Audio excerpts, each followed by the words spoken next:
Lucas Brenner was the kind of young man who didn't usually cause concern, studious, kind to everyone, and with a sense of responsibility that many his age were still far from developing. I was studying my first year of college in a small country town, far from the hustle and bustle of big cities. On the night of his disappearance, he had spent a few hours with university colleagues celebrating the end of the semester. Nothing out of the ordinary, just conversations, laughter, and some low music. In a familiar house, witnesses confirmed that he had not consumed alcohol or drugs. At midnight, he said goodbye, saying he would go straight home. Everyone thought he would arrive without any problems, but that would be the last time anyone would see him. The road Lucas decided to return along was one of those typical inland ones, narrow, poorly lit, and surrounded by fields and small woods. It was not uncommon for young people from the region to drive there, especially those who already knew the route. The GPS worked poorly in that area, and signage was almost non-existent, but Lucas knew the route well. What no one knows is what really happened between the moment he got in the car and the next few minutes in which he called his parents. It is only known that he lost control of the vehicle and ended up getting stuck in a dirt ditch on the side of the road. The car was not damaged. There was no collision, but he was alone and beyond the reach of any immediate help. Upon realizing that the car was stuck, Lucas tried to contact friends, but he couldn't get enough signal to send messages. It was then that he decided to call home directly. It was just over 2 a.m. when the phone rang and his father answered. On the other end of the line, Lucas sounded calm but a little frustrated. He said he was fine, he wasn't hurt, and that he just needed a ride. The father, even though he was surprised by the time, prepared to go in search of his son. Lucas then explained that he had gotten out of the car and was walking to a nearby town as he could see lights in the distance. He believed he was near Lind, a small rural community. He said he would stay on the main road to facilitate the reunion. His father asked him to get back in the car, but Lucas insisted he preferred to walk. During this call, the parents got into the car and began to follow what Lucas described. The father drove while the mother listened to the conversation on speakerphone, trying to guide her son. The curious thing is that even though they talked for so long, they couldn't find each other. It was as if Lucas was describing a route that didn't match the place they were in. He said he saw fences, crossed small streams, and heard the sounds of branches breaking in the distance. The parents started to worry, but Lucas remained calm. At one point, he stopped talking for a few seconds. When he came back, he said, "I think I'm almost there." These would be the last complete words the parents would hear before the inexplicable sound that would follow. The call between Lucas and his parents lasted more than 45 minutes, a long time for such an unusual situation. Throughout the conversation, his tone didn't seem desperate. In fact, he sounded too calm, which made everything even stranger. He described the journey he took on foot in detail. He said that the ground was damp, that it was sometimes difficult to walk through the bushes, and that he heard small animals moving nearby. With each reference he made, a fence, a curve, a sound, his parents tried to locate him, but without success. They drove in circles around the area, keeping the call open, expecting at any moment to see their son emerging from the darkness. But that never happened. At certain times, the connection failed. Signal coverage in that rural area was weak, and the call dropped several times. Each time this happened, the parents held their breath, afraid of no longer being able to contact them. But Lucas always returned the call. When he answered again, he explained that he had changed direction a little, trying to find a higher point or a better lit road. At one point, he mentioned seeing power poles and an orange light that appeared to be coming from a distant house. This gave a little hope to the parents, who continued to follow the instructions he gave. but the closer they got to the aforementioned areas, the less they seemed to be in the same place. It was as if they were in different dimensions of the same road. At around 2:45 a.m., Lucas paused during the conversation. His parents called out to him, but he didn't respond for a few seconds. When he came back, he seemed more out of breath. He said something like, "Something's moving here." And then he was silent again. His mother asked if he was okay, and he replied yes. He had just heard a strange noise coming from the bush, perhaps an animal. Then he calmed down again and said again, "I think I can see the city now." That would be the last complete sentence. An instant later, a sharp sound, something like a stumble or a sudden fall, was heard on the other end of the line. The mother screamed his name. The father braked the car and took out his cell phone with shaking hands. But it was already too late. The line went dead. Not the sound of the bush, not breathing, not any noise, just silence. They waited a few seconds before ending the call and trying to call back.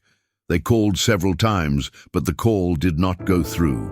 It was as if the cell phone had been turned off or had lost signal completely. The father, who had previously been driving carefully, began to accelerate. The mother cried, trying to think of any alternative to locate him. They returned to the area where Lucas's car had been left, believing he might have returned there. But when they arrived, the vehicle was still there, locked, alone. And the scariest thing, Lucas's cell phone was still calling. It was still active, somewhere in the dark, but it would never be answered again. In the early hours of the morning, Lucas's parents had already contacted the police. They explained the whole situation. The long call, the confusing conversation, the last sound heard. However, to their frustration, officers initially treated the case as simple youth disorientation. They believed that the boy had gotten lost and would soon appear. The policy of some police stations was to wait 24 hours before considering a person officially missing. But the Yas parents insisted. They knew their son and knew something wasn't right. After much pressure, a small team was sent to investigate the region. There began a search that would last for years, but which, in the first 24 hours, was marked by delays and misguided decisions. Lucas's car was found exactly where he described, on a dirt road with no sign of a collision, slightly stuck in a side ditch. The doors were locked and all personal belongings were inside. Wallet, documents, and even a small backpack. The cell phone, however, was not in the car. This only increased the anguish. If he had left on foot, where had he gone? Sniffer dogs were taken to the region, but the trail seemed to disappear after just a few meters. Some traces of footprints were detected, but they were confusing and led in divergent directions, as if he had walked in circles or become disoriented. The terrain was complicated, surrounded by plantations, small forests and marshy areas, which made the search extremely difficult. During the first 2 days, volunteers, helicopters and thermal drones were used to cover as much area as possible. Nothing was found. No items of clothing, no signs of falling, no objects that could have been left behind. It was as if Lucas had been swallowed by the earth. The police began to consider all possibilities: wild animal attack, fatal accident, or even third-party involvement. But no theory held up. One of the details that most intrigued investigators was the fact that he said he saw city lights and power poles. However, the direction he walked in was opposite to the nearest urban center. He wasn't going where he thought he was going. As the days went by, the case began to attract the attention of the local press. Nightly reports showed aerial images of the region, interviews with family members and updates from the police, but nothing progressed. With each new search, only more silence appeared. Lucas's parents participated in all the steps, sleeping in nearby hotels and often in their own car. Each night that passed without an answer seemed to dig an even bigger hole in the family's chest. The sound of that sudden scream during the call became more disturbing with each memory. For everyone involved, an uncomfortable feeling was beginning to form. This was not a simple disappearance story. There was something deeply wrong on that road. As time passed and no concrete clues emerged, several hypotheses began to form. The most initial, and apparently logical, was that Lucas had become disoriented and suffered a fatal accident in an area that was difficult to access. Perhaps he fell into a hole or drowned in one of the canals that ran through the region. But this theory did not convince everyone. The thermal drones covered kilometers of area, and specialized dogs did not consistently detect any tracks. Furthermore, the region did not present risks so intense as to swallow someone completely without leaving any trace. No piece of clothing, no sound, not even a scratch on a tree or stain of blood. It was the kind of silence that bothered even the most experienced police officers. Another possibility raised was that of a wild animal attack. The area had some sporadic reports of coyotes and bobcats, but nothing that would justify the complete disappearance of a healthy adult in such a short time and with such precision. Plus, Lucas wasn't that far from the road. He remained on the phone, lucid, attentive, describing the new route. There were no sounds of fighting, no prolonged screams, just that single, dry, final noise, as if he had tripped or fallen. And then, nothing. The theory that an animal would have approached without him noticing and taken him instantly was, to say the least, unlikely. Even more so knowing that he was talking to his parents until the last few seconds. Over time, a more disturbing hypothesis began to circulate among investigators and the family itself. What if Lucas wasn't alone on that road? What if someone was watching him, or even waiting for him? The idea that he had been approached by someone in an unidentified vehicle or even ambushed in the bush began to gain traction. The fact that he said he saw lights and heard sounds from the bush could indicate something or someone lurking. The final sound of the call didn't sound like an ordinary drop. Some who listened to the original recording reported the impression of a sudden movement, as if he had been pulled or pushed. From there, the possibilities became much darker and scarier. Finally, more subjective, less rational interpretations also emerged, but which family members were unable to completely ignore. Lucas's behavior during the connection was described as calm, but overly calm, almost as if he was hypnotized or being guided by something unseen. The disjointed speeches, the fact that he walked in the wrong direction, even though he believed he was right, and the sounds he mentioned hearing, all of this brought to light theories that border on the inexplicable. Some people began to suggest that perhaps he was in an altered state of consciousness, or that something bigger was involved. It was no longer just a search for a body. It was a confrontation with a mystery that escaped logic and technology. As the months passed, Lucas Brenner's story went from being just a police incident to becoming an open wound in the community and a distressing mystery for family members. Media coverage subsided, volunteers returned to their routines, and police resources were reallocated to other cases. But Lucas's parents never gave up. They kept alive the hope of finding him, alive or not. They continued spreading posters, updating social networks, organizing small independent searches.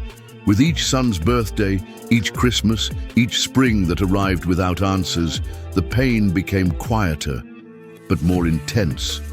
Time, instead of healing, seemed to freeze suffering. The most disturbing thing was that nothing, absolutely nothing, had been found. No clothing, no shoes, no digital signal. Lucas's cell phone was tracked for weeks after his disappearance, but with no movement. It simply stopped emitting a signal, as if it had been turned off or destroyed. But even if the device had fallen or run out of battery, it was to be expected that, with so many days of searching, something would be discovered. The searches included dense areas, bodies of water, vacant lots, and even private properties with judicial permission. Nothing.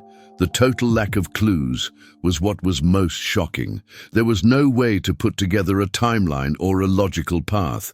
It was like trying to put together a puzzle with no pieces. The local community began to feed their own versions. Some believed he was alive, perhaps sheltering in some unknown location or even suffering from memory loss. Others thought he had been taken by criminals or something even worse. The road where the car was found was avoided by many, especially at night. Rumors arose that on certain early mornings it was possible to hear a muffled scream coming from the bush or see a silhouette walking alone in the dark. Although never confirmed, these stories helped keep the case alive in the popular imagination. The road, once just a path between farms, had become a symbol of the inexplicable. Despite everything, Lucas's parents kept his cell phone number active. "One day he will call again," said the mother, with teary eyes. She used to leave her phone charging overnight near the head of the bed just in case. The father, more restrained, spent hours looking at maps of the region, trying to find logic where there was none. On some nights, he would return to the road and walk the route with a flashlight, hoping to see some reflection, a forgotten clue, a minimal trace. But what I found was always the same: wind, darkness, and silence. The kind of silence that doesn't comfort, the kind that weighs. How scary, even after so many years. The question that echoes most strongly is not what happened, but rather, where is Lucas? It is this concrete absence, this absolute void of answers, that keeps the case as alive as on the first day. There is no body, there is no witness, there is no end, just a dropped call and an abandoned car. And this absence leaves room for all kinds of possibilities, from the most rational to the most terrifying. The parents have heard everything: that he ran away, that he suffered a mental breakdown, that he was taken by someone, or even that he is buried in some blind spot on that road. But the problem is that none of these theories answer the essential question: why was nothing found? Every year, on the same date, the family organizes a symbolic walk on the road where it all began. Friends, relatives, and even strangers come together in silence, carrying lanterns, posters, and wearing t-shirts with Lucas's face printed on them. It's a way of keeping the search alive, but also of resisting forgetfulness. Some of these meetings end in prayers, others in tears. With each edition, the number of people who say they heard something strange in that area grows. A whisper, a click, a presence. But there is never proof. There is never anything concrete. Still, the parents carry on, because for them, giving up would mean accepting death. And without a body, there is no way to bury a story. Independent theorists and amateur investigators continue to study the case. Internet forums debate the disappearance as if it were a puzzle with supernatural pieces. Some even raise darker hypotheses, such as that Lucas entered a dead zone, a point on the map where time or space distorts, as reported in other bizarre disappearances around the world. Of course, these ideas are not accepted by the police, but they show how much the case impacted the collective mind. After all, how can we explain why someone in the middle of a conversation on the phone, in an apparently normal state, disappears at the exact moment they said they were arriving? What happened that morning still defies logic, technology, and even common sense. Lucas Brenner became more than just a name on a list of the missing. He became a symbol of mystery, a reminder that sometimes not all stories have an ending, and that reality, however simple it may seem, can be as scary as any fiction. To this day, no one knows what happened to Lucas, but the road is still there, the same curve, the same ditch, the same darkness. And if you pass it late at night, stop for a moment, roll down the window and listen carefully. Maybe, just maybe, you'll also hear the last sentence he said: "I think I'm almost there."